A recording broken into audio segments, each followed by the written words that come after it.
दोस्तों, Indian railway finance corporation limited यानी IRFC की बात करें तो स्टॉक के अंदर आज काफी अच्छी तेजी देखने को मिली है। स्टॉक अब निचले लेवल से फिर से बाउंस बैक होता हुआ दिखाई दे रहा है। तो क्या गिरावट का दौर थम चुका है और अब बजट आने वाला है? क्या बजट से उम्मीदें हैं? और जो स्टॉक सारे रेलवे के पिछले एक साल में लोगों को बहुत ज्यादा नुकसान पहुंचा चुके हैं। करीब 1.32 लाख करोड़ का नुकसान पहुंचा है रेलवे शेयरों ने लोगों को, निवेशकों को। और यही शेयर पिछले साल के पहले अगर देखें, बजट के पहले रॉकेट बने थे। क्या फिर से आने वाले समय बेहतर उम्मीद की जा सकती है? तो यहाँ पे जो लेटेस्ट अपडेट है वो क्या इशारा करिए, जानेंगे इस वीडियो के माध्यम से। इसके अलावा कुछ रेलवे के नए प्रोजेक्ट इस समय ऑनगोइंग शुरू है, आप देखिए आने वाले समय क्या उम्मीद है उसको समझेंगे। लेकिन फ्रेंड्स, उससे पहले अगर आप पहली बार हमारे चैनल पे आए तो चैनल को सब्सक्राइब कर दीजिए, एक बेल आइकॉन दबा दीजिए ताकि जब भी नया वीडियो बने पहला नोटिफिकेशन आपको मिले। वीडियो पसंद आए तो लाइक से जरूर कीजिए। चलो फ्रेंड्स, वीडियो स्टार्ट करते हैं। मैं हूं आपका दोस्त एस बी दवे और हमारे अपने चैनल ऑनलाइन कमाई में आपका बहुत बहुत स्वागत। सबसे पहले आईआरएफसी के कारोबार की बात हो, 114 पर आज क्लोजिंग थी जहाँ पे 3.14% की शानदार तेजी देखने को मिली। तो आप ये देख ही सकते हो कि शुरुआत पॉजिटिव हुई 111 पर, क्लोजिंग का 110 के आसपास थी। इंट्राडे में एक बार 110 तक गया, लेकिन वहां से जो दौड़ लगाई 114 तक पहुंच गया। और आप ये देखिए कि इसका जो 52 वीक का जो लो है 108 का है, जो अभी इसने रिसेंटली बनाया है। और जो हाई ये 158 का है, जबकि तेजी के दौर में ये स्टॉक 229 तक गया था। वहां से बहुत ज्यादा करेक्ट हो चुका है। फिलहाल इसका मार्केट के 1.49 लाख करोड़ के आसपास है। इसका पी रेशियो 21.83 का है, जबकि 1.62% का डिविडेंड देती है कंपनी यील्ड में। तो आप क्लियरली देख रहे हो कि बहुत ही अच्छा डिविडेंड, अभी तक कम कम से कम देखें तो 7 से 8 रुपए का डिविडेंड कंपनी दे चुकी है आईपीओ आने के बाद। तो यही फायदा होता है पीएसयू स्टॉक के अंदर, अच्छा डिविडेंड भी मिलता है। इसको डिविडेंड का किंग हम कह सकते हैं। और आप समझ रहे अब आने वाले समय फिर से उम्मीद भी दिख रही है आगे बढ़ने की। तो ये देख सकते हो कि 2025 जो डोमेस्टिक इन्वेस्टर है जिन्होंने रेलवे शेयरों में निवेश किया उनको बहुत मायूस किया है। आप देख सकते हो कि करीब 1.32 लाख करोड़ रुपया उनका लॉस हो गया यहाँ पे। तो इन्वेस्टर ने बहुत सारा यहाँ पे लॉस झेला है। वो शेयर जो पहले बहुत अच्छा कर चुके थे, अब साल भर से इन्होंने काफी नुकसान पहुंचा दिया है। तो यहाँ पे एनालिस्टों का कहना है कि यहाँ पे कोई खास पॉजिटिव ट्रिगर नहीं होने की वजह से, और यहाँ पे इस बार रेलवे कैपेक्स में कोई बड़ी वृद्धि नहीं होने की वजह से रेलवे शेयरों से मोह भंग हो गया। इस बार कोई नई पॉलिसी इसी लाई नहीं गई, और इस वजह से देखें तो इन्वेस्टर का अटेंशन इस तरफ कोई रहा नहीं और शिफ्ट हुआ उनका फाइनेंशियल सेक्टर की तरफ, कंजम्पशन और डिफेंस सेक्टर की तरफ। तो जो निवेशक थे उन्होंने अपना जो नजरिया बदल दिया, जिसकी वजह से रेलवे शेयर काफी दबाव में आ गए। तो यहाँ पे आप देखिए कि आईआरएफसी सबसे बड़ा वो शेयर रहा जिसने लोगों का जबरदस्त नुकसान पहुंचाया है 2025 के अंदर। आप देखो मार्केट कैप कंपनी का देख सकते हो कि श्रिंक होके 49,608 करोड़ के आसपास का लॉस करवाया। यानी आप देखें तो यहाँ पे मार्केट कैप में 25% की गिरावट देखने को मिली ईयर टू डेट के हिसाब से। तो बहुत ज़्यादा नुकसान हुआ है। एक लार्ज कैप कंपनी में जिसने निवेश किया लोगों ने, उसके निवेश में बहुत ज़्यादा कमी आई। उसके बाद देखें तो जो नुकसान पहुंचाने वाला स्टॉक है वो है रेल विकास निगम लिमिटेड, जिसने मार्केट वैल्यू गिरते हुए 24,072 करोड़ के आसपास आई। आप देखिए ईयर टू डेट के हिसाब से यहाँ पे 27% की गिरावट हुई है। जुपिटर वेगन में भी बहुत ज़्यादा नुकसान हुआ है लोगों को। आप समझ सकते हो कि ये सारे स्टॉक जो रेलवे के थे वो बहुत ज़्यादा धराशायी हो गए। एक बार हम इस लिस्ट को देख लेते हैं तो सबसे ऊपर आपको दिखा देगा आईआरएफसी नंबर 1 पे, जिसका जो मार्केट कैप में 49,608 करोड़ का डेंट लगा है। यानी 25.47% का निगेटिव रिटर्न दिया है ईयर टू डेट के हिसाब से इसने। आरवीएनएल की बात करें, इसने 24,072 करोड़ का यहाँ पे आपका मार्केट कैप कम कर लिया। यहाँ पे 27.31% के आसपास की ईयर टू डेट के हिसाब से निगेटिव रिटर्न आपको देता हुआ दिखाई देगा। और जुपिटर वेगन जिसमें 10,326 करोड़ के मार्केट कैप में यहाँ पे आपको कमी देखने को मिलेगी। यानी 48.56% की यहाँ पे गिरावट देखने को मिली है। कोंकण की बात करो, 10,209 करोड़ माइनस रहा मार्केट कैप, जहाँ पे 21.26% माइनस रहा यहाँ पे ईयर टू डेट के हिसाब से। और आईआरसीटीसी की बात कर ले तो यहाँ पे भी 9,664 करोड़ माइनस रहा है, जहाँ पे देखो कि -15.35% के आसपास का प्रदर्शन देखने को मिला।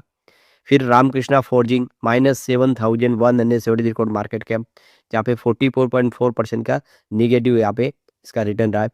और इसके अलावा इनको इरकॉन इंटरनेशनल देख सकते हो कि यहाँ पे 5,976 करोड़ माइनस रहा, जहाँ पे 29.55% की निगेटिव रिटर्न देखने को मिला।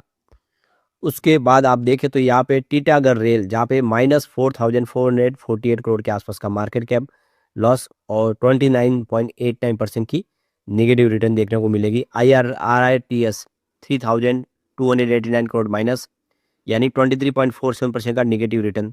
यहाँ पे BEML 2,912 करोड़ का माइनस मार्केट कैप में और -17.18% का यहाँ पे आपको निगेटिव रिटर्न देखने को मिलेगा।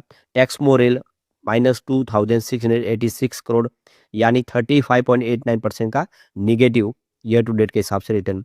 रेलटेल 2,412 करोड़ माइनस, यानी -18.6%। तो ओवरऑल आप देखो कि जितने भी रेलवे शेयर थे वो सारे के सारे यहाँ पे आपको धराशायी होते हुए दिखाई देगी। सभी शेयरों ने नुकसान पहुंचा है। निवेशक जिन्होंने रेलवे शेयर में निवेश किया उनको भारी नुकसान। तो यहाँ पे इस गिरावट के पीछे जो मार्केट एक्सपर्ट है उनका कहना है कि ये जो भयंकर पिछले 2 सालों में जो रैली आई थी, वैल्यूएशन बहुत हाई हो गया था, उस वैल्यूएशन को रीसेट कर दिया है इस गिरावट ने, यानी अपनी एक्चुअल वैल्यू के आसपास आ गए। जो गिरावट जो हुई क्योंकि बहुत तेजी से प्राइस बढ़ी थी, आपको पता होगा 19 रुपए का IRFC 229 तक चला गया।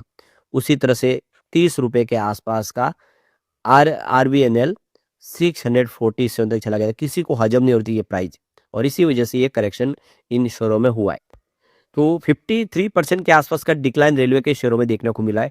तो वैल्यूएशन करेक्शन हो चुका है। इसमें आप देख सकते हो कि ज़्यादा जो तेजी बनी थी वो अब सारा का सारा स्टॉक डबल से ट्रिपल हुए, और अब आप देखें तो एक फेयर वैल्यू पे आ गए। तो देखिए संतोष मीना जो head research analyst Swastika investment के, कि अब कंपनी अपने एक्चुअल अर्निंग ग्रोथ के हिसाब से आगे बढ़ेंगे। जो भी यहाँ पे एक बुलबुला बना था वो बुलबुला यहाँ पे खत्म हो चुका है और एक अपनी फेयर वैल्यू पे स्टॉक आ चुके हैं। तो यहाँ पे देख सकते हो कि स्वस्तिका इन्वेस्टमेंट के संतोष मीना का भी कहना है कि जो बजट रखा गया 2.65 लाख करोड़ का फाइनेंस 2026 के लिए, वो लोगों को हजम नहीं हुआ। लोगों को लग रहा था कि बजट जबरदस्त बढ़ेगा, ऐसा हुआ नहीं, जिसकी वजह से थोड़ा सा यहाँ पे मायूसी हुआ। उनका देख लो कि डबल डिजिट बूस्ट कैपेक्स की अपेक्षा कर रहे थे, जिसकी वजह से एक नेगेटिव माहौल बना। दूसरी तरफ तो अभिनव तिवारी जो रिसर्च एनालिस्ट है बोनंजा पोर्टफोलियो के, उनका भी कहना है कि यहाँ पे फंडामेंटल्स देखे तो इस लेवल पे प्रॉफिटेबिलिटी फंडामेंटल के हिसाब से शेयर की प्राइस मैच नहीं हो रही थी, पर अब यहाँ से एक उम्मीद काफ़ी बेहतर दिख। IRFC की बात करूँ, कंपनी का रिवेन्यू तो अच्छा खासा बढ़ा, लेकिन प्रॉफिट में डिक्लाइन देखने को मिली। RVNL की बात में तो यहाँ पे एक कमी आई बिजनेस के अंदर, और तो बिजनेस भी कुछ कमजोर रहे, रिजल्ट उतने बेहतर नहीं रहे, जिसकी वजह से भी गिरावट हुई। लेकिन अब वो सारी की सारी स्थिति थोड़ी बदलेगी, क्योंकि शेयर की प्राइस तो बहुत ज़्यादा करेक्ट हो चुकी है। तो यहाँ पे कंपनियों की प्रदर्शन की बात, तो यहाँ पे देख सो कि रामकृष्णा फोर्जिंग प्रॉफिट में 116% का गिरावट देखने को मिला। सेल्स में 14% की गिरावट हुई। टीटागढ़ रेल 54% के डाउन पैट में, जबकि सेल्स में 24% की गिरावट हुई। Jupiter Wagon profit after tax में 49% की गिरावट, सेल्स में 22% की गिरावट। इरकॉन इंटरनेशनल 34% डाउन प्रॉफिट, जबकि सेल्स में 19% की गिरावट। RVNL 20% की प्रॉफिट में गिरावट, सेल्स में जरूर 6% की वृद्धि हुई है, ये देख सकते हो। टैक्स मोरेल 14% की गिरावट है प्रॉफिट में, 7% की सेल्स में गिरावट। तो अब हमारे सामने फिर से नया बजट आने वाला है और इस बजट से होप है। तो मास्टर कैपिटल की तरफ से सिंह का कहना है कि ये जो नया जो बजट इस बार है वो ट्रिगर कर सकता है रेलवे शेयरों को, और ये शेयर जो काफ़ी करेक्ट हो चुका है फिर से बेहतर कर सकते, चाहे वो RVNL हो, इरकॉन हो या फिर IRFC, ये फिर से विनर साबित हो सकते हैं।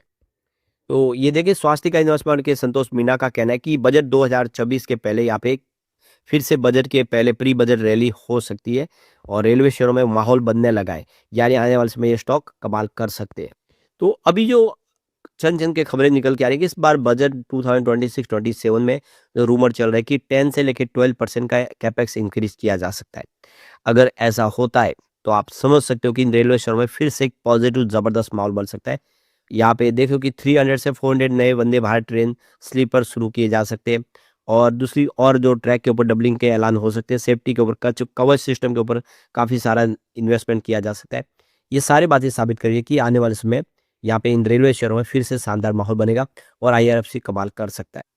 लेकिन फ्रेंड्स, कोई भी इन्वेस्टमेंट करने से पहले अपने फाइनेंशियल एडवाइजर से एडवाइस ले ले या अपना खुद का रिसर्च करें, क्योंकि मैंने वीडियो आपके एजुकेशनल पर्पज के लिए ही बनाया। वीडियो पसंद आए तो लाइक से जरूर कीजिए और चैनल को सब्सक्राइब कर दीजिए। Thank you friends.